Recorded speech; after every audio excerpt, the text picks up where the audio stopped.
Vem falando desde a abertura do Bandeirantes Acontece, do leilão que rola aqui na B3, e nós temos uma definição do arremate dos 4 blocos. A intenção é que fossem os 4 blocos da SEDAI, da Companhia de Águas e Esgotos lá do Rio de Janeiro. E o consórcio AEGEA e o consórcio Iguá foram aqueles que conquistaram 3 dos 4 blocos. O bloco de número 3 não foi arrematado, depois a gente tenta explicar um pouquinho melhor, mas com um ágio bastante elevado. Mas quem entende disso é o Gessner Oliveira, que está aqui conosco. Tudo bem, Gessner? Boa tarde. Como vai, Ronald? Boa tarde, Sônia, boa tarde, Zaidan. Enorme satisfação conversar com vocês e com os ouvintes da Bandeirantes. Prazer é nosso, Gessner. Ô Gessner, a gente o bom de conversar contigo é que a gente junta 2 coisas muito, muito, muito importantes. E sempre surge uma terceira, né, Ronald? Sempre surge, E que você é um economista, manja tudo dessa área e é uma pessoa muito ligada aos recursos hídricos e pode nos abastecer, literalmente, de informação. Se eu tivesse que fazer um paralelo daquele que é o mais importante, o cidadão do Rio de Janeiro pensa no leilão da SEDAI em não abrir a torneira e sentir um mau cheiro e ter medo de beber aquela água. Do outro lado, quem estava aqui em São Paulo na B3 ou na sede lá da SEDAI no Rio de Janeiro está pensando num novo projeto e alguns se livrando de um gigantesco problema que é fazer a gestão de algo que eles não conseguem. Qual é o lado que pode sair mais rapidamente beneficiado? A gestão da questão econômica no Rio de Janeiro ou o fornecimento de um produto que seja minimamente confiável para o cidadão? Olha, o mais importante, Ronald, é realmente o cidadão. Eu acho que no Brasil nós temos um atraso histórico em relação ao saneamento, e mesmo cidades de grande porte, numa região, comparativamente a outras regiões do país, uma região mais rica, como o estado do Rio de Janeiro, nós temos um atraso monumental, né? Vocês mencionaram que a qualidade da água não era adequada, uma parcela grande da população sem serviço de coleta, de tratamento de esgoto, uma pena, né, de uma poluição na Baía da Guanabara, enfim, há uma série de problemas de saúde pública e de meio ambiente que precisam ser resolvidos com a maior urgência. Eu diria que essa é a prioridade máxima, né? E eu acho que mais investimento, e o segredo para isso é você trazer investimento. Como todos sabemos, a situação fiscal, não só do estado do Rio de Janeiro, mas de forma muito dramática o estado do Rio de Janeiro, mas isso se aplica para a grande maioria dos estados do Brasil e para o governo federal e para os municípios, não há capacidade de investimento, né? Então, você tem metade da população brasileira sem acesso à coleta de esgoto e precisa mais investimento, precisa no mínimo, mas no mínimo, Ronald, Sônia, Zaidan, dobrar o nível de investimento. Então, ao fazer esse leilão, ao fazer a concessão dos serviços com uma modelagem muito bem preparada pelo BNDES e depois submetida a várias audiências, debates públicos, etc., eu acho que o cidadão sai ganhando, tem essa expectativa de ter nos próximos anos serviços tão importantes e, obviamente, o Estado pode se dedicar a outras prioridades, e há tantas, né, na área de saúde, educação, etc., bem como uma oportunidade empresarial e é muito positivo que haja não só empresas públicas, mas mantendo também empresas públicas, empresas privadas, consórcios, enfim, alianças. Acho que é um momento importante que mostra um caminho de retomada para o Brasil, que é o caminho da infraestrutura. Justamente isso, Gessner, super importante isso que você falou, esse caminho de retomada para o Brasil, né? A gente está acompanhando aqui, né, que o leilão arrecadou 22 bilhões de reais, né? E você fala que o impacto não é só Rio, ele é Brasil, e esse investimento na infraestrutura, que inclusive precisa começar o quanto antes, né? Até por conta de desemprego, etc. Queria que você falasse um pouco mais sobre isso. Com certeza, Sônia. Eu acho que o segredo para gerar emprego é você gerar investimento. Quando você fala, olha, há investimentos previstos, e aí no caso, os 22 bilhões, aqui para os nossos ouvintes, os 22 bilhões, quase 23, 22,7 bilhões de outorga, quer dizer, isso é o que os participantes do leilão pagaram pela concessão desse serviço, para terem o direito de oferecer esses serviços durante o prazo estabelecido, né, que é 35 anos. Agora, isso é o que eles pagaram e há também os investimentos previstos nos 4 blocos. A soma dos investimentos previstos, ou seja, aquilo que eles terão que fazer segundo as regras do edital do leilão, do plano de negócios, etc., soma mais do que 30 bilhões. Então, é um volume de investimento bastante elevado. E quando você constrói uma estação de tratamento de esgoto ou estende uma rede de coleta de esgoto ou melhora uma estação de tratamento de água, você naturalmente vai contratar construtoras, que vai empregar pessoas para fazer esses trabalhos, ou seja, vai gerar emprego. E nós tivemos um outro leilão bem sucedido em Maceió, na região metropolitana de Maceió, outra área do Brasil maravilhosa, que, no entanto, tinha uma vergonha, a falta de saneamento básico, né?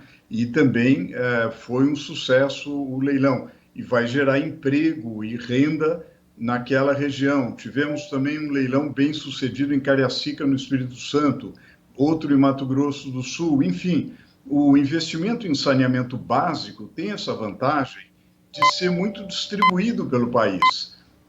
Ele vai gerar emprego, renda em várias regiões do país. Além, é claro, de gerar um serviço que ajuda muito a tirar as crianças de perto do esgoto, né, nos domicílios, de dar uma água de boa qualidade para as famílias. Quer dizer, isso tem um valor fenomenal. Então, para a retomada, e isso vale para a Europa, vale para os Estados Unidos, há um consenso de que a retomada da economia, depois dessa terrível crise da Covid-19, passa pela infraestrutura, em particular naqueles segmentos de sustentabilidade, né, que vão melhorar o meio ambiente. E o saneamento preenche essas duas qualidades. É infraestrutura, ela tem um efeito positivo sobre a produtividade do trabalho, um efeito positivo sobre a saúde, uma diminuição das internações por doenças de veiculação hídrica, etc., que são inúmeras, são milhares no Brasil, tem todas essas qualidades. E, além disso, tem a vantagem de gerar renda e emprego e ajudar na sustentabilidade, porque tem um impacto ambiental muito positivo. Então, a recuperação do Brasil passa por investimentos dessa natureza. E, é claro, e outros segmentos, como energia solar, energia eólica, o 5G em telecomunicações, enfim, tantos outros segmentos de infraestrutura que, aliás, é o caminho, por exemplo, que o governo dos Estados Unidos, na gestão Biden, tem sinalizado, é o caminho que a União Europeia tem sinalizado e que o Brasil precisa rapidamente trilhar, Sônia. Ô Gessner, boa tarde. Oi, Zaidan, boa tarde, que prazer. Tudo bem, Gessner? A Sabesp fazia parte de um dos consórcios, né? O grupo que ela fazia parte arrematou alguma coisa ou não? Olha, foi, Zaidan, com a nossa amizade, eu prefiro não comentar, porque eu sou conselheiro independente de uma das empresas, então eu preferiria não entrar em qualquer detalhe sobre grupos específicos, mas, de fato, há um consórcio que tem a participação não a participação, mas que tem um acordo possível com a Sabesp. Você falou a respeito dos investimentos. que passam a ser um compromisso, né, dos vencedores, investimentos em obras, etc. Pelo que você leu, observou, eram as exigências cabíveis? De fato, o que está exigido nos contratos é pertinente, é o que deveria ser exigido? A população fluminense terá um serviço melhor com esses investimentos? É algo que o contrato, que o próprio edital garante nas suas exigências, ô Gessner? Olha, eu acredito que sim, Zaidan. Eu acredito que isso vem sendo discutido há um bom tempo. O BNDES investiu muito tempo e os seus melhores técnicos na elaboração do modelo, do edital. Isso foi objeto de várias audiências públicas. E eu acho que tem aspectos muito interessantes. Eu mencionei, por exemplo, a despoluição da Baía da Guanabara, da Bacia do Guandu, que é bastante importante, do complexo de lagoas da Tijuca, a questão também de um atendimento, de um volume elevado de investimento para atendimento de áreas com mais difíceis de intervenção, com várias famílias com vulnerabilidade social, um grande problema que vem sendo discutido há décadas no Brasil e que nós, quando trabalhei na Sabesp, tive a oportunidade de vivenciar esse desafio de como prover serviços de saneamento básico em áreas que têm muita dificuldade com regularização fundiária, são comunidades que não têm, muitas vezes não há um arruamento, é muito difícil fazer intervenção nessas áreas, né, com saneamento básico, etc. Algo parecido com o desafio, por exemplo, da bacia do Alto Tietê, em particular, recentemente, que tem sido levado a cabo de forma muito competente na despoluição do Rio Pinheiros, né?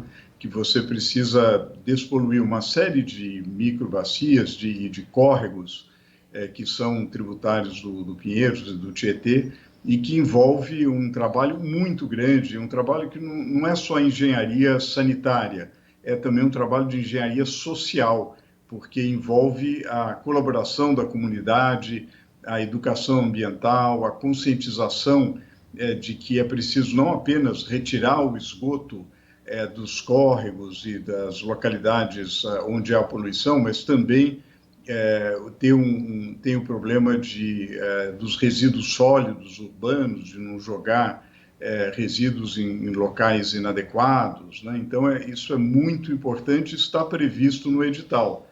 Agora, eu acho assim, uma coisa são as regras do edital. É claro que, ao longo do período da concessão, é muito importante, isso também está previsto, a atuação da agência reguladora do Estado do Rio de Janeiro, no caso. Agora, com o novo marco legal do saneamento, há uma participação importante do ponto de vista de orientação para a regulação da Agência Nacional de Águas, que é uma agência federal que vem se preparando de uma forma muito intensa para emitir normas que melhorem a regulação, que exijam melhores serviços e que olhem a infraestrutura não como simplesmente uma obra a ser feita, mas que olhem a infraestrutura como um serviço para o cidadão, né? Isso pode representar um grande salto, mas vai depender, como sempre, né, Zaidan, da cobrança dos cidadãos, da cobrança de todos os responsáveis para que realmente isso seja exigido e a gente veja, talvez daqui a 5, 10 anos, a gente veja melhoras sensíveis no estado do Rio de Janeiro no tocante ao saneamento. Zaidan? Ô Gessner, e houve uma discussão, inclusive jurídica, a respeito do tempo da concessão, né? O juiz que havia determinado a suspensão do leilão, mas só que houve a decisão do Fux, que obviamente prevalece, mas ele havia ponderado que deveria ser no máximo um período de 25 anos e não 35. mas para algo relacionado à infraestrutura, você citou o que tem de ser feito em termos de redes de esgoto, água tratada, etc. 35 anos é um período razoável? Você acha que foi exagerado? O juiz tinha razão quando falou em 25 anos? Ou, de fato, o mais pertinente é um contrato de pelo menos 35 anos? Olha, Zaidan, a prática no mundo e no Brasil sempre é um período mais longo, né? Há muitos contratos que são 35, 40 anos, muitas vezes contratos de 30 ou 35 anos renováveis por mais outro período, porque são estruturas com uma vida útil, são equipamentos que têm uma vida útil de muitas vezes 20, 30, às vezes até mais, 40 anos, né? Então você tem estruturas, por exemplo, para trazer água para a cidade de São Paulo, por exemplo, você tem estruturas que têm mais de 60, 70 anos, né? Então é um investimento de muito longo prazo. Então, quando você encurta muito esse período, você inviabiliza uma série de projetos, né? Então, me parece que a decisão do ministro Fux foi uma decisão correta, sabe, absolutamente em linha com a prática mundial no setor de saneamento, né? Então, me parece correto. E isso permite, inclusive, que você tenha mais tempo para, depois de realizados os investimentos, você poder recuperar esse valor e isso de uma maneira equilibrada, sem onerar excessivamente aqueles que pagam as tarifas e, naturalmente, permitindo uma parcela razoável de tarifa social para aquelas famílias que não têm uma capacidade de pagamento né, para financiar esse serviço. Falamos com o economista Gessner Oliveira, professor da FGV e sempre nosso companheiro aqui para esclarecer assuntos espinhosos, mas que podem ser transformados em algo de fácil compreensão. Gessner, muito obrigado pela sua atenção conosco. Até uma próxima. Eu que agradeço, Ronald, Sônia, Zaidan, prazer enorme e um abraço a todos os ouvintes da Rádio Bandeirantes. O prazer é Bandeirantes. todo nosso e quando a gente fala até uma próxima, é provavelmente até a semana que vem, né? Que sempre tem algum assunto para você. Vai ser um grande prazer. Tá bom, querido. Até logo. Obrigada.